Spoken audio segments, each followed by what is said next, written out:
विधानसभा में पारित करके खर्च किए गए जाति आधारित गणना के लिए और पूरा जो मशीनरी लगी है, तो मैं समझता हूं कि कम से कम 5,000 करोड़ रुपया इसमें खर्च हुआ है।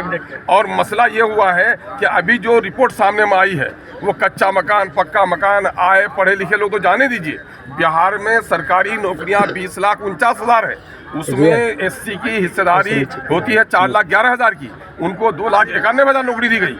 और मुसलमानों की हिस्सेदारी 3,68,000 होती है और उनको 1,73,000 नौकरी देकर 1,95,000 नौकरी से वंचित रखा गया। तो जिस समुदाय के लोग प्रशासन में नहीं होंगे, उस समुदाय का उत्थान हो सकता है। लगता है ये सरकारें, चाहे ये 17 महीने में तेजस्वी जी रहे हों या इन 30-32 सालों में चाहे राजद, कांग्रेस, जदयू, भाजपा सब लोग रहे हों, सबके दिल में है खोट। सबने मिलकर दिया है एससी और माइनॉरिटी के लोगों को चोट, और सब लोगों ने ये नौकरी हमारी खाई है। इसलिए इनको इनका हिसाब देना पड़ेगा, वरना बिहार सरकार से मुतालबा है, नीतीश कुमार जी से मुतालबा है कि अगर सुशासन की सरकार कहते हैं, इंसाफ की का दावा करते हैं, तो आप स्पेशल कोई प्रावधान निकालिए कि जो लोग नौकरी से वंचित रह गए हैं उनको सरकारी नौकरी में हिस्सा दीजिए। तेजस्वी यादव यात्रा पर है, माई समीकरण के साथ साथ बाप समीकरण पर भी बात कर रहे हो। भाई माई बाप ये सब तो तुकबंदियां हैं, वो A to Z के नेता हैं, माइनस हम है ना।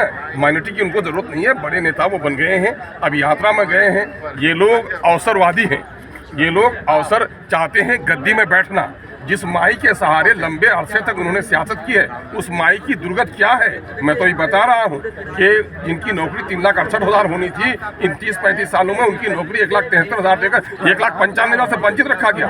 उर्दू के टीचर डंडे खा रहे हैं, उर्दू के संस्थान बंद हो रहे हैं, उर्दू की किताबें छप नहीं रहे हैं। पलायन करने वालों में अधिकांश संख्या अल्पसंख्यकों की और दलितों की है। तो ये लोग दलितों और अल्पसंख्यकों से किस मुंह से वोट मांगेंगे? ये तो बिहार की विडंबना है कि बिहार में लोग गद्दी की लड़ाई लड़ते हैं, विचारधारा की लड़ाई समाप्त हो गई है, जनता के समस्याओं के समाधान की लड़ाई समाप्त हो गई है। अफसरशाही के बारे में जब चीफ मिनिस्टर उसको देने लगे सर्टिफिकेट, उस देश का क्या होगा? अफसरशाही आसमान पर है और नौकरशाही के नीचे बिहार दब चुका है और लोकतंत्र का चीरहरण हो रहा है।